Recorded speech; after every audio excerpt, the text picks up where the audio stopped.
দশম শ্রেণীর ছাত্রছাত্রীদের আজকে বায়ুমণ্ডল চ্যাপ্টারে যে অংশটা পড়ানো হবে সেটা হচ্ছে ইনসোলেশন বা সূর্যরশ্মির তাপীয় ফল। ইনসোলেশন বা সূর্যরশ্মির তাপীয় ফল। এই সূর্যরশ্মির তাপীয় ফল এই শব্দটা বা ইনসোলেশন শব্দটা কিভাবে এলো সেটা আগে দেখি। ইনসোলেশন শব্দটা এসছে ইনকামিং সোলার রেডিয়েশন, অর্থাৎ সূর্য থেকে যে তাপ রশ্মি আসছে সেটাকেই আমরা ছোট করে যখন এক শব্দের মাধ্যমে দেখি তখন তাকে বলা হয় ইনসোলেশন বা সূর্যরশ্মির তাপীয় ফল। তো এই ইনকামিং সোলার রেডিয়েশন এই তিনটে শব্দের মধ্যে থেকে ইন সোলার আর রেডিয়েশনের শানটা, এই তিনটে অংশকে মেলালে পরে দেখো ইনসোলেশন শব্দটা আসছে। ইনসোলেশন মানে সূর্যরশ্মির তাপীয় ফল। তাহলে এটা কি বিষয়টা এবার বুঝি। সূর্যের বহির্পৃষ্ঠের তাপমাত্রা, অর্থাৎ সূর্যের বাইরের দিকে যে তাপমাত্রা, এটাকে ধরে নেওয়া হয়েছে গড় ৬০০০ ডিগ্রি সেন্টিগ্রেড। সূর্যের বহির্পৃষ্ঠের তাপমাত্রা প্রায় ৬০০০ ডিগ্রি সেন্টিগ্রেড অ্যাভারেজ ধরে নেওয়া হয়েছে। তো এই ৬০০০ ডিগ্রি সেন্টিগ্রেড তাপমাত্রার খুব সামান্য অংশ তাপই পৃথিবীতে এসে পৌঁছয়। যদি এই ৬০০০ ডিগ্রি সেন্টিগ্রেড তাপমাত্রা ২০০ কোটি ভাগ, প্রায় ২০০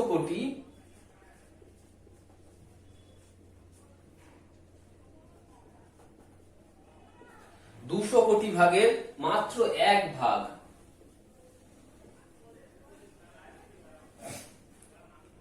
তাহলে সূর্যের বহির্পৃষ্ঠ থেকে যে তাপমাত্রা ৬০০০ ডিগ্রি সেন্টিগ্রেড, সেই তাপমাত্রার ২০০ কোটি ভাগের এক ভাগ মাত্র পৃথিবী পৃষ্ঠে বা পৃথিবী পৃষ্ঠে নয়, পৃথিবীর কাছাকাছি আসতে পারে। এই যে এক ভাগ, ২০০ কোটি ভাগের মধ্যে মাত্র এক ভাগ, এই এক ভাগ তাপমাত্রাকেই বলা হচ্ছে ইনসোলেশন বা সূর্যরশ্মির তাপীয় ফল বা ইনকামিং সোলার রেডিয়েশন। তো এই এক ভাগ শক্তি কিসের আকারে আসে? এই শক্তিটা আসে ক্ষুদ্র তরঙ্গ রূপে। সূর্যের থেকে যে তাপ পৃথিবীতে আসে সেটা আসে সর্বদা ক্ষুদ্র তরঙ্গ রশ্মি রূপে। তো এই ক্ষুদ্র তরঙ্গ রশ্মি ২০০ কোটি ভাগের এক ভাগই হচ্ছে ইনকামিং সোলার রেডিয়েশন বা ইনসোলেশন বা সূর্যরশ্মির তাপীয় ফল, যেটা কিনা আমাদের ভূপৃষ্ঠকে বা পৃথিবীর বায়ুমণ্ডলকে উত্তপ্ত করার সাহায্য করে। তো এই হচ্ছে আমাদের সোলার রেডিয়েশন। তো এই সোলার রেডিয়েশনের নিয়ন্ত্রক গুলো, অর্থাৎ কখনো আমরা পৃথিবীতে দেখি কোথাও ঠান্ডা, কোথাও গরম, কোথাও বা মাঝারি অবস্থা অর্থাৎ নাতিশীতোষ্ণ অবস্থা। এই অবস্থাগুলো নির্ধারণ করে কতগুলো নিয়ন্ত্রক। পৃথিবীতে কতগুলো নিয়ন্ত্রক রয়েছে, সেই নিয়ন্ত্রক গুলো এই ইনকামিং সোলার রেডিয়েশনের পরিমাণটাকে নিয়ন্ত্রিত করে। কোথাও ইনকামিং সোলার রেডিয়েশন বেশি আসবে, কোথাও কম আসবে, তার জন্য পৃথিবীতে কোথাও ঠান্ডা, কোথাও গরম। তো এই নিয়ন্ত্রক গুলো কি কি সেটা আমরা এখন দেখব।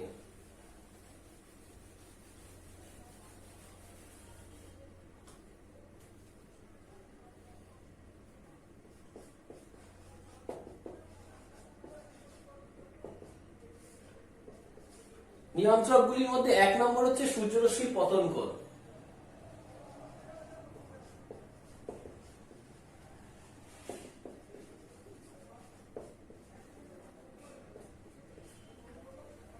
অর্থাৎ কোন অ্যাঙ্গেলে সূর্যরশ্মি আসছে বা পতন কোণ কেমন হবে তার উপর নির্ভর করে ইনকামিং সোলার রেডিয়েশন। ধরে নাও ব্যাপারটাকে এইরকম ভাবে দেখি, যদি যে জায়গা পৃথিবীর যে ভূপৃষ্ঠের যে অংশে সূর্যের তাপ সরাসরি লম্বভাবে পড়ছে, একদম সোজাসুজি 90 ডিগ্রি অ্যাঙ্গেলে আসছে, সেই জায়গার ভূপৃষ্ঠ খুব তাড়াতাড়ি গরম হয়ে যাবে এবং উষ্ণতা খুব বেশি হবে। তাহলে সেখানে বলাই যায় যে সেখানে সূর্যরশ্মির তাপীয় ফল বা ইনকামিং সোলার রেডিয়েশন বেশি হবে।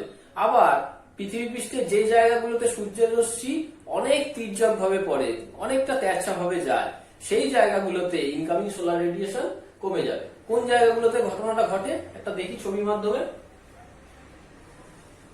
পৃথিবীর এই জায়গাটা হচ্ছে নিরক্ষরেখা ধরে নিই। তো নিরক্ষরেখায় আমরা জানি সূর্য সর্বদা লম্বভাবে কিরণ দেয়। তাহলে নিরক্ষরেখায় পৃথিবীতে সূর্য সর্বদাই লম্বভাবে কিরণ দেয়, তাই নিরক্ষরেখা অঞ্চলটা অত্যাধিক গরম, তাই এইখানে সূর্যরশ্মির তাপীয় ফল সর্বদাই সারা বছর ধরে বেশি, তাই এখানে উষ্ণতা বেশি দেখতে পাওয়া যায়। নিরক্ষীয় অঞ্চলে উষ্ণতা বেশি, একটা হিট জোন বা উষ্ণ মন্ডলে তৈরি হয়েছে। আর দুই মেরুর দিকে তাপমাত্রা সূর্যরশ্মির পতন কোণ অনেক তির্যকভাবে পড়ে, তাই এখানকার তাপমাত্রা অনেক কম। তার কারণ কি? এখানে সূর্যরশ্মির পতন কোণের তারতম্যের কারণ হচ্ছে মূলত দুটো। এক হচ্ছে যে বায়ুমণ্ডলকে কম ভেদ করে আসা লম্বরশ্মি খুব তাড়াতাড়ি ভূপৃষ্ঠকে উত্তপ্ত করে, আবার তির্যক রশ্মিগুলো কি বেশি পরিমাণে বায়ুমণ্ডলকে ভেদ করে আসে এবং অনেকটা জায়গা ছড়িয়ে পড়ে। মেরু অঞ্চলগুলোতে কি অনেকটা জায়গা ছড়িয়ে পড়ে, আর নিরক্ষীয় অঞ্চলে অল্প জায়গার মধ্যে ছড়িয়ে পড়ে। তাই অল্প জায়গাতে একই পরিমাণ তাপ অনেকটা বেশি উত্তপ্ত করবে, আর তির্যক রশ্মিগুলো যখন মেরু অঞ্চলে অনেকটা জায়গা ছড়িয়ে পড়বে তারা কম উত্তপ্ত করবে এবং বেশি বায়ুমণ্ডল ভেদ করে আসতে বলে তারা উত্তপ্ত কম করবে। তাহলে সূর্যরশ্মির পতন কোণ আমাদের এইভাবে ইনসোলেশনকে প্রভাবিত করে। যেখানে তির্যক রশ্মি পতিত হয় সেখানে সূর্যরশ্মির তাপীয় ফল কম হয়, উষ্ণতা কম হয়, আর যেখানে লম্বরশ্মি পড়ে সেখানে সূর্যরশ্মির তাপীয় ফল বেশি বা ইনসোলেশন বেশি এবং সেখানে উষ্ণতাও বেশি। 2 নম্বর নিয়ন্ত্রকটায় আসি।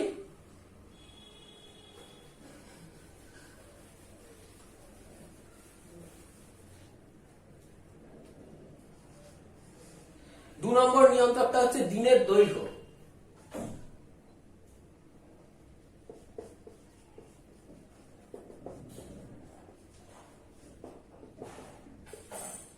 দিনের দৈর্ঘ্য অর্থাৎ আমরা জানি যে একটা দিন বা 24 ঘন্টা বা আহ্নিক গতি কমপ্লিট করে যখন পৃথিবী প্রায় 24 ঘন্টা সময় নেয়। এই 24 ঘন্টার মধ্যে দিনের সংখ্যা, দিনের কতটা সময় এবং রাত্রির কতটা সময় সেটা নির্ভর করে ইনসোলেশনের মাত্রার উপর। মাত্রাটা কিরকম হবে সেটা এই সময়ের উপর অনেক সময় নির্ভর করে। যেমন ধরো নিরক্ষীয় অঞ্চলে সারা বছর ধরেই 12 ঘন্টা দিন 12 ঘন্টা রাত্রি, তাই ইনসোলেশনের পরিমাণটা সারা বছর ধরেই সমান নিরক্ষীয় অঞ্চলে। কিন্তু আবার দেখো কর্কটক্রান্তি রেখা এবং মকরক্রান্তি রেখায় বছরের বিভিন্ন সময় দিনের দৈর্ঘ্য অনেকটা বেড়ে যায়, আবার রাতের দৈর্ঘ্য অনেকটা বেড়ে যায়। যেমন ধরো 21শে জুন তারিখটা উত্তর গোলার্ধে সবচেয়ে বড় দিন, এখানে দিনের পরিমাণটা প্রায় 14 ঘন্টার কাছাকাছি চলে যায়। তো এইরকম সময় যেখানে দিনের দৈর্ঘ্য বেশি যে সমস্ত জায়গাগুলোতে হবে, যে সময় বা যে দিনে, সেই জায়গা সূর্যের থেকে তরঙ্গ রশ্মি অনেক বেশি হারে আসতে পারবে। সূর্যটা আমরা সেই জায়গায় অনেক বেশিক্ষণ ধরে দেখবো, তাই সূর্য থেকে আগত তাপরশ্মিও অনেক বেশি হবে। তাহলে দিনের দৈর্ঘ্য যদি বেশি হয়, দিনের দৈর্ঘ্য বেশি হলে ইনসোলেশন বেশি।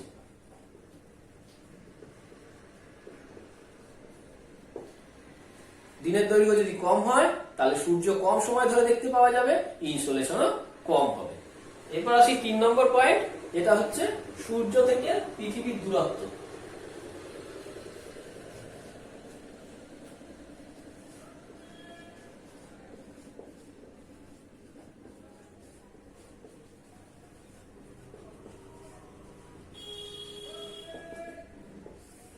সূর্য থেকে পৃথিবীর দূরত্ব আমরা জানি, অনুসুর বা অপসুরের ব্যাপারটা।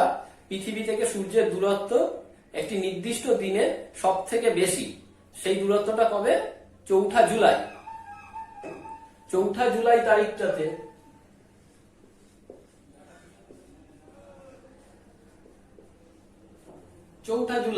এটাকে আমরা বলি অপসুর।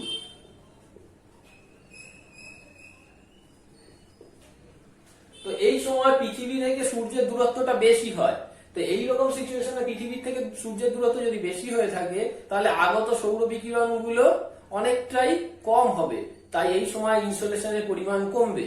আবার 3 জানুয়ারি এটাকে আমরা বলি অনুসুর। এই সময় সূর্য এবং পৃথিবীর দূরত্ব সব থেকে কম হয়, তাহলে সূর্য আর পৃথিবী অনেকটা কাছাকাছি থাকে। এইরকম সময় সূর্য থেকে আগত ইনসোলেশন গুলোর পরিমাণ অনেকটাই বাড়বে, অর্থাৎ অপসূরের ক্ষেত্রে ইনসোলেশনের পরিমাণ কম হবে, আর অনুসূরের ক্ষেত্রে অর্থাৎ সূর্য থেকে পৃথিবীর দূরত্ব যখন কম থাকবে তখন ইনসোলেশনের পরিমাণ বাড়বে। 4 নম্বর পয়েন্ট এবার আসি, সৌর কলঙ্ক।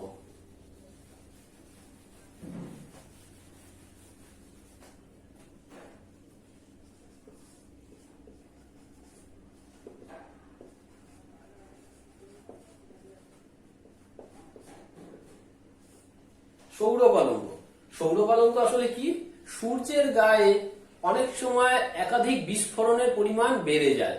ধরো এই সূর্যের গায়ে বিস্ফোরণের পরিমাণ বেড়ে গেল, কোথাও কোথাও বিস্ফোরণ অনেক বেশি পরিমাণে হচ্ছে।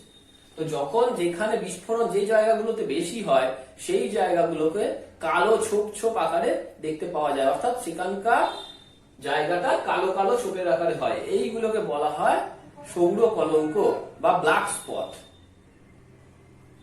এই ব্ল্যাক স্পট বা সৌর কলঙ্ক লক্ষ্য করা যায় সূর্যের কিছু কিছু জায়গায় কিছু কিছু সময়। এই ক্ষেত্রে এগুলো মূলত দেখতে পাওয়া যায় 11 বছর অন্তর অন্তর এর মাত্রাটা একটুখানি ভালোভাবে বোঝা যায়। তো এইরকম ঘটনাগুলো ঘটলে কি হয়, সূর্যের বিস্ফোরণের পরিমাণটা বেড়ে গেলে পরে এই ব্ল্যাক স্পট গুলো দেখতে পাওয়া যায়। এবং বিস্ফোরণ যদি ঘটে, অর্থাৎ তার মধ্যে এখানে তেজস্ক্রিয় বিস্ফোরণ গুলো ঘটার জন্য ওখান থেকে অধিক মাত্রায় তাপ বেরিয়ে আসে। সেই তাপ বেরিয়ে আসে কোথায় যাবে? চারদিকে ছড়িয়ে যায়, বিকিরিত হয় সূর্যের থেকে।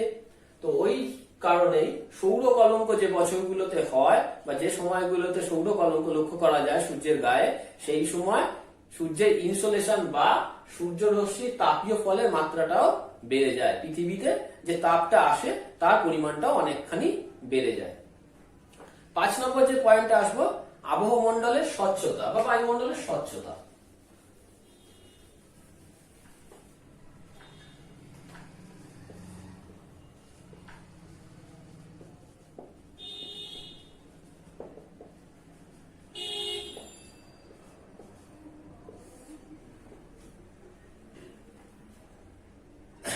আবহমণ্ডলের স্বচ্ছতা কি? আমরা জানি বায়ুমণ্ডলের নিম্ন স্তর অর্থাৎ ট্রপোস্ফিয়ারের মধ্যে জলীয় বাষ্প লক্ষ্য করা যায়, মেঘ লক্ষ্য করা যায়, ধূলিকণা লক্ষ্য করা যায়। এই সমস্ত বস্তুগুলি তাপকে সরাসরি শোষণ করে নেওয়ার ক্ষমতা রাখে। ধূলিকণার তাপ শোষণ করার ক্ষমতা আছে, জলীয় বাষ্পের তাপ শোষণ করার ক্ষমতা আছে, মেঘের তাপ শোষণ করে নেওয়ার নিজস্ব ক্ষমতা রয়েছে। তো এই ধরনের অবস্থাগুলো যদি থাকে, বায়ুমণ্ডলটা যদি অস্বচ্ছ হয়, এই ধরনের ধূলিকণা, মেঘ, জলীয় বাষ্প এরা যদি বেশি থাকে বায়ুমণ্ডলের মধ্যে, তাহলে তারা তাপকে, পৃথিবীতে যে তাপটা আসছে সূর্যের থেকে অর্থাৎ ইনকামিং সোলার রেডিয়েশনকে এরা শোষণ করে নেবে। শোষণ করে নিলে কম তাপ আমাদের ভূপৃষ্ঠেতে পৌঁছাবে, তাই ভূপৃষ্ঠ অতটা উত্তপ্ত হতে পারবে না। তাই আবহাওয়া মণ্ডল বা বায়ুমণ্ডল যদি স্বচ্ছ হয় সেই ক্ষেত্রে ইনসোলেশন পরিমাণ বৃদ্ধি পাবে। আর যদি অস্বচ্ছ হয়, সেখানে ধূলিকণা বা মেঘ বা জলীয় বাষ্পের পরিমাণ যদি বেশি থাকে, তাহলে ইনকামিং সোলার রেডিয়েশনের পরিমাণ কম হবে, কারণ তারা বায়ুমণ্ডলের মধ্যে ওই তাপকে শোষণ করে নেবে বা কিছুটা রিফ্লেক্ট করে পাঠিয়েও দেবে। তাহলে এই 5খানা নিয়ন্ত্রক ইনকামিং সোলার রেডিয়েশনকে নিয়ন্ত্রণ করে থাকে পৃথিবীতে আসার ক্ষেত্রে। সূর্যের তাপ পৃথিবীতে কতটা আসতে পারবে আর কতটা পারবে না, এবং পৃথিবী পৃষ্ঠের কোন জায়গায় উত্তপ্ত বেশি করবে, কোন জায়গায় কম করবে, তা নিয়ন্ত্রণ করে এই 5টা নিয়ন্ত্রক। এরপর যে অংশটা আসবো সেটা হচ্ছে পৃথিবীতে তাপের সমতা বা হিট বাজেট। তো এতক্ষণ আমরা দেখলাম যে ইনসোলেশনটা কি, ইনসোলেশন কিভাবে নিয়ন্ত্রিত হয়, কতগুলো নিয়ন্ত্রক এর উপর কাজ করে। ইনসোলেশন হচ্ছে পৃথিবী থেকে যে তাপ, পৃথিবীতে যে তাপটা আসছে সূর্যের থেকে, তাকে আমরা বলছি ইনসোলেশন।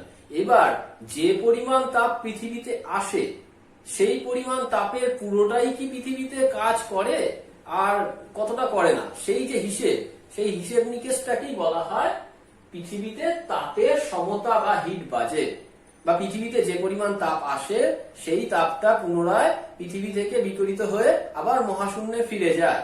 এর মাঝে যে ঘটনাগুলি ঘটে সেটাই আমরা এখানে দেখব। তো হিট বাজেটে আমরা কি দেখব? হিট বাজেট হচ্ছে, বাজেট মানে কি, যে পরিমাণ আয় হয় আর কত পরিমাণ ব্যয় হয়, এর যে হিসাব নিকাশ সেটাকেই আমরা বাজেট রূপে জানি। তো তাপের ক্ষেত্রে পৃথিবীতে যে ইনস্টলেশন আসে তারও একটা বাজেট তৈরি হয়, অর্থাৎ যে পরিমাণ তাপ আসছে কতটা কাজে লাগছে আর কতটা কাজে লাগছে না, তারপর সেই তাপগুলো কতটা পৃথিবী থেকে মহাশূন্যে ফেরত চলে যাচ্ছে, এই গোটা যে হিসাব নিকাশ সেটাকেই আমরা বলি হিট বাজেট বা পৃথিবীতে তাপের সমতা। তো আমরা ইনসোলেশনের সময় দেখলাম যে 200 কোটি ভাগের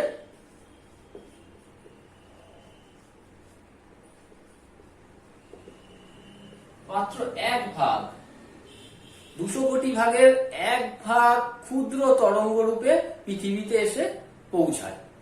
200 কোটি ভাগের 1 ভাগ।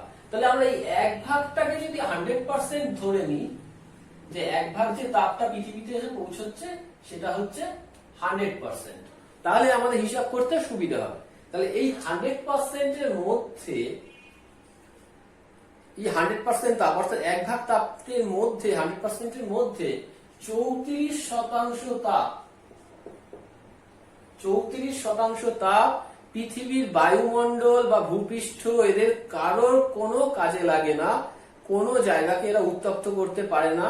এরা বায়ুমণ্ডলের বহিঃস্তর থেকে, বায়ুমণ্ডলের মধ্যে বিভিন্ন অংশ থেকে এরা কোনো উত্তপ্ত না করে ধাক্কা লেগে অর্থাৎ বিকৃত হয়ে আবার পুনরায় ফেরত চলে যায় মহাশূন্যে। তো এই 34% তাপ বায়ুমণ্ডলের কোনো কাজে না লাগার জন্য এই 34% তাপকে বলা হয় অকার্যকরী তাপ, বা একে অ্যালবেডো নামে দেওয়া হয়েছে। ব্যাপারটা কিরকম? পৃথিবীর চারপাশে বায়ুমণ্ডলের স্তর, এরপরে মহাশূন্য। তো এই বায়ুমণ্ডলের ওপর সূর্য থেকে যে তাপ শক্তিটা আসলো 100%, এই 100% তাপের বায়ুমণ্ডলের মধ্যে থেকেই 34% কোনো কাজ না করে, তারা বায়ুমণ্ডলকে কোনো উত্তপ্ত করতে পারলো না, তারা পুনরায় আবার মহাশূন্যে ফেরত চলে গেল। এদের কোনো কাজ হলো না, তাই একে বলা হয় অকার্যকরী তাপ শক্তি বা অ্যালবেডো। বায়ুমণ্ডল থেকে আসা 100% তাপের মধ্যে 34% যে তাপ বায়ুমণ্ডলকে কোনো রকম ভাবে উত্তপ্ত করতে পারে না, কোনো কাজে লাগে না, সেই তাপ যখন মহাশূন্যে ফিরে যায় তাকে বলা হয় অ্যালবেডো বা অকার্যকরী তাপ শক্তি। তাহলে 100-এর মধ্যে যদি 34% চলে যায় ফেরত, পড়ে থাকে কতটা? পড়ে থাকে 66%। 100 থেকে 34 বাদ দাও, দেখো 66% পড়ে থাকবে। তো এই 66% তাপ, এই তাপটাই হচ্ছে পৃথিবী এবং তার বায়ুমণ্ডলকে উত্তপ্ত করবার জন্য কার্যকরী। তাহলে এই তাপটার মাধ্যমে পৃথিবীর বায়ুমণ্ডল এবং পৃথিবী পৃষ্ঠ উত্তপ্ত হয়, তাই এই তাপটাকে বলা হয় কার্যকরী তাপ। আর 34% কি বলা হচ্ছিল? অ্যালবেডো।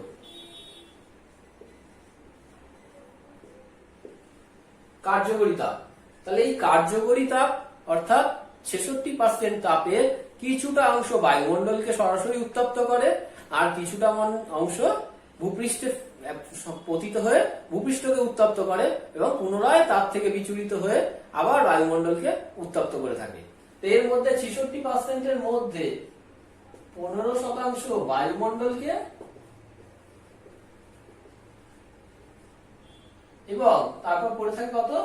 15 পর 66-র মধ্যে 51% ভূপৃষ্ঠকে।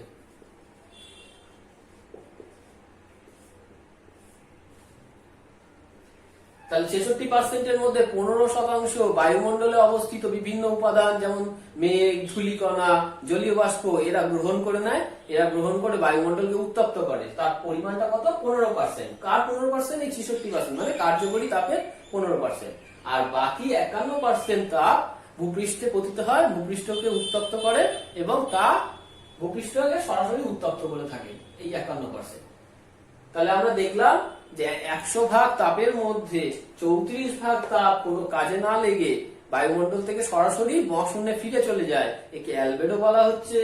বাদ বাকি থাকছে যে 66% তাপ, তার মধ্যে এটাই হচ্ছে 66% তাপটাই পৃথিবী এবং বায়ুমণ্ডলকে উত্তপ্ত করে এবং কাজ লাগে, তাই একে কার্যকরী তাপ বলা হয়।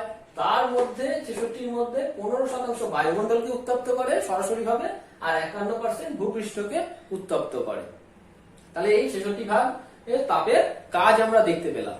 এবার আসি যে বাজেটটা কিভাবে সম্পন্ন হচ্ছে।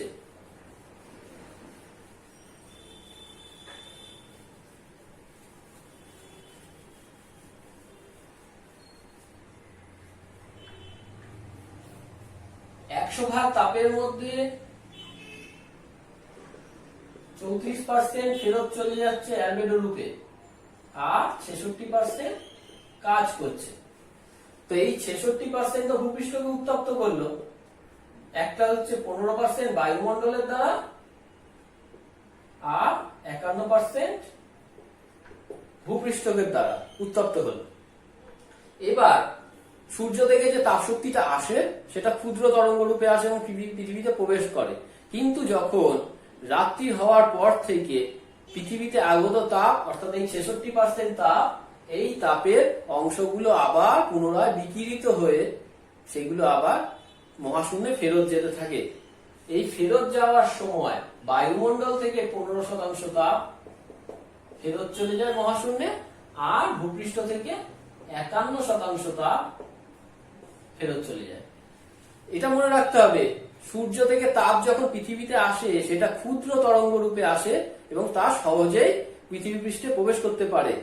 কিন্তু পৃথিবী থেকে যখন বিকিরিত তাপগুলো সন্ধ্যের পর বা রাত্রির পর থেকে সারা রাত ধরে বিকিরিত হয়ে ফেরত চলে যায়, সেই তাপগুলো ক্ষুদ্র তরঙ্গ রূপে নয়, সেইগুলো বৃহৎ তরঙ্গ রূপে মহাকাশে বা মহাশূন্যে ফেরত চলে যায়।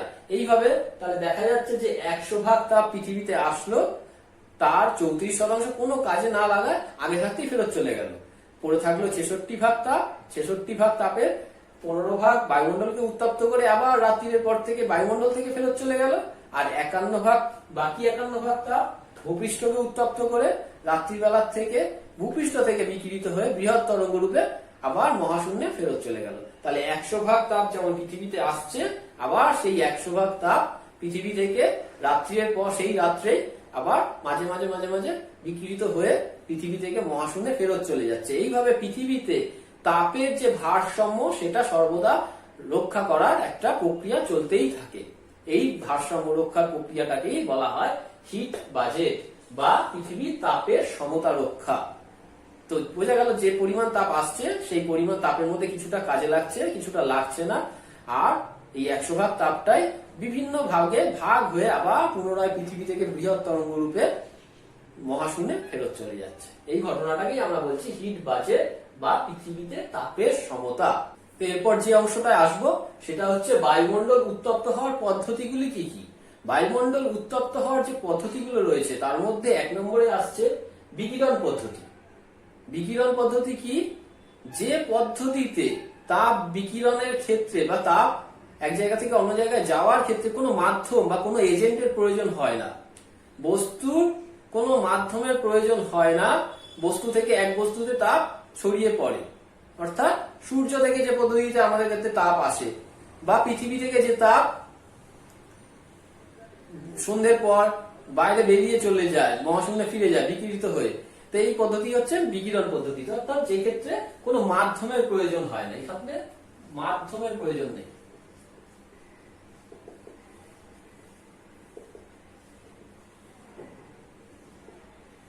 হচ্ছে বিকিরণ পদ্ধতি। 2 নম্বর হচ্ছে পরিবহন।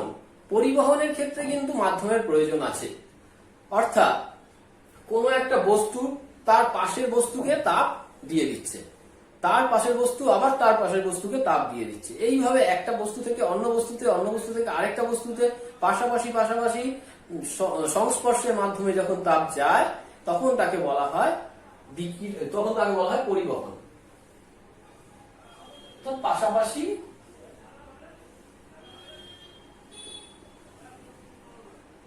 সংস্পর্শের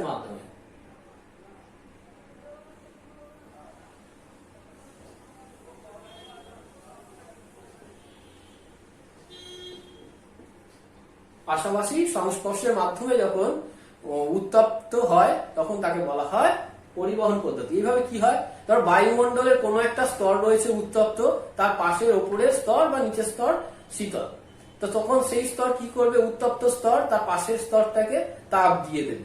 তাতে কি হবে, উত্তপ্ত স্তর থেকে তাপ পেয়ে পাশের শীতল স্তরটা উত্তপ্ত হয়ে পড়বে।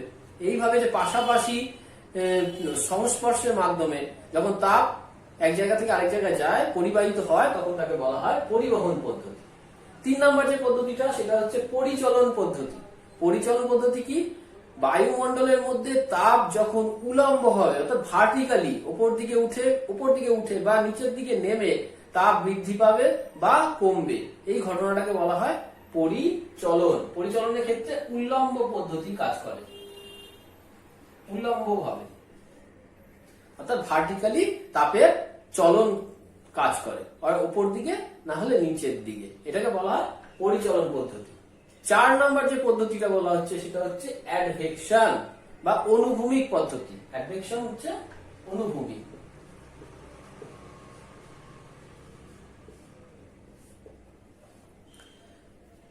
পৃথিবী পৃষ্ঠে বা ভূপৃষ্ঠে যদি উত্তপ্ত থাকে, তার উপরে বায়ুমণ্ডলের যে স্তর থাকবে সেই স্তরও আস্তে আস্তে আস্তে আস্তে উত্তপ্ত হয়ে যায়।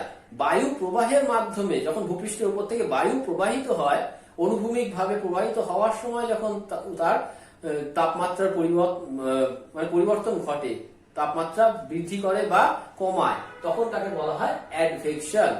এটার একটা প্রকৃষ্ট উদাহরণ রয়েছে। যেমন ধরো গ্রীষ্মকালে লু, ভারতের পশ্চিম দিকে লু বাতাস প্রবাহিত হয়। কি কারণে হয়? ভূপৃষ্ঠটা সেখানে এতটাই উত্তপ্ত হয়ে যায়, বাতাস তার উপর থেকে প্রবাহিত হওয়ার সময় সেই বাতাসটাকে উত্তপ্ত হয়ে যায় এবং সেই উত্তপ্ত বাতাস এক জায়গা থেকে আরেক জায়গায় উড়ে চলে যায়। এটা একটা অ্যাডভেকশন প্রক্রিয়া প্রকৃষ্ট উদাহরণ। অর্থাৎ অনুভূমিক ভাবে তাপের যখন চলন ঘটে তখন তাকে বলা হয় অ্যাডভেকশন। আবার একই রকম ভাবে মেরু অঞ্চলগুলোতে, আন্টার্কটিকায় বা আর্কটিক ওশানের ওপর, যেখানে তাপমাত্রা অনেক কম, বরফের চাদর রয়েছে, সেই রকম জায়গায় বাতাস যখন সেই ভূপৃষ্ঠের উপর দিয়ে যায়, তখন সেখানে বাতাসটা কিন্তু চরম ঠান্ডা বা শৈত্য প্রবাহ সৃষ্টি করে। সেটাও একটা অ্যাডভেকশন প্রক্রিয়ারই কারণ। তাহলে আমরা যে চারটে পদ্ধতি বা চারটে প্রক্রিয়া দেখলাম, এক বিকিরণ, দুই পরিবহন, তিন পরিচলন, চার অ্যাডভেকশন, এই চারটে প্রক্রিয়ায় বায়ুমণ্ডল সব থেকে বেশি উত্তপ্ত হয়। তাই এই চারটে প্রক্রিয়াকে আমরা মুখ্য প্রক্রিয়া হিসাবে চিহ্নিত করি। এই চারটে প্রক্রিয়া হচ্ছে বায়ুমণ্ডলকে উত্তপ্ত করার ক্ষেত্রে মুখ্য প্রক্রিয়া। এছাড়াও আর কিছু কিছু প্রক্রিয়া আছে যেগুলোকে আমরা মুখ্য প্রক্রিয়ার মধ্যে ধরবো না, সেগুলো অনেকটা গৌণ প্রক্রিয়া। তাহলে সেই গৌণ প্রক্রিয়াগুলো কি, সেইগুলো আবার দেখি।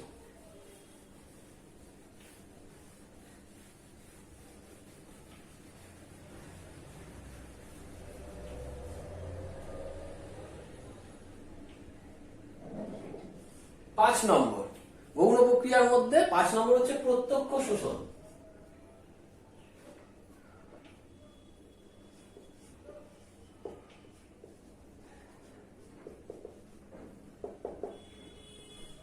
প্রত্যক্ষ শোষণ আমরা এর আগে জানলাম যে বায়ুমণ্ডলের নিম্ন স্তরে অর্থাৎ ট্রপোস্ফিয়ারের মধ্যে ধূলিকণা, মেঘ, জলীয় বাষ্প, এই সমস্ত বস্তুগুলো বা এই সমস্ত জিনিসগুলো থাকছে বা থাকে। এই জিনিসগুলো কি কাজ করে? এই জিনিসগুলো বায়ুমণ্ডলের মধ্যে তাপকে সরাসরি এরা শোষণ করে নেওয়ার ক্ষমতা রাখে। এই সমস্ত বস্তুগুলো যেমন ধূলিকণা, মেঘ, জলীয় বাষ্প, এরা তাপকে সরাসরি শোষণ করে নেয় এবং সেইখানে বায়ুমণ্ডলকে উত্তপ্ত করে তোলে। ওই জায়গায় বায়ুমণ্ডলকে এরা উত্তপ্ত করে তোলে। তাহলে এই প্রক্রিয়াতে প্রত্যক্ষ শোষণের মাধ্যমে এই বস্তুগুলো সরাসরি সেইখানে বায়ুমণ্ডলকে উত্তপ্ত করে তুলতে পারে। কারা কারা? ধূলিকণা, মেঘ, জলীয় বাষ্প, এরা বায়ুমণ্ডলে যদি এরা থাকে তাহলে তারা সরাসরি তাপকে শোষণ করে নেয় এবং সেই জায়গায় বায়ুমণ্ডলকে উত্তপ্ত করে তোলে। 5 নম্বর হলো এটা একটা অপ্রত্যক্ষ কারণ, মানে প্রত্যক্ষ শোষণ। এইগুলো মুখ্য কারণের মধ্যে পড়ে না। এরপরে যেটা আসছে বায়ু সংকোচন প্রসারণ।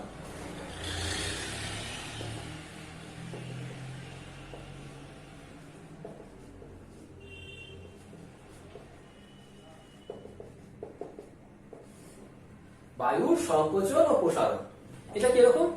ধরো কোনো বাতাস ভূপৃষ্ঠ থেকে উপর দিকে উঠছে, ধীরে ধীরে ধীরে ধীরে উপর দিকে উঠছে। তাহলে উপর দিকে যত উঠতে থাকবে, বায়ু তার অণুগুলোকে কি করবে? প্রসারিত করে দেবে। বায়ু তার অণুগুলোকে প্রসারিত করে দেওয়ার জন্য সে ধীরে ধীরে শীতল হয়ে যাবে। আবার উপর থেকে যদি কোনো বাতাস নিচের দিকে নামতে থাকে, তখন সে বাতাসের অণুগুলোকে সংকুচিত করে দেয়। তার ফলে ধীরে ধীরে তার উষ্ণতা বাড়তে থাকে। এইভাবে বায়ু সংকোচন, উপর দিকে উঠলে প্রসারণ এবং নিচের দিকে নামলে সংকোচন, এই দুটো ঘটনার কারণে উষ্ণতা বাড়া কমা দেখতে পাওয়া যায়। তাহলে যখন উপর দিকে উঠছে, প্রসারিত হচ্ছে বাতাসের অণুগুলো, তখন সে উষ্ণতা কমিয়ে দিচ্ছে। আবার যখন সে নিচের দিকে নামছে, তার বাতাসের অণুগুলো সংকুচিত হচ্ছে, তখন তার উষ্ণতা ক্রমশ আবার বেড়ে যাচ্ছে। তো এই একটা প্রক্রিয়া গেল। আর এছাড়া অন্যান্য যে প্রক্রিয়াগুলো কাজ করে, সেই অন্যান্য প্রক্রিয়াগুলোর মধ্যে পড়ে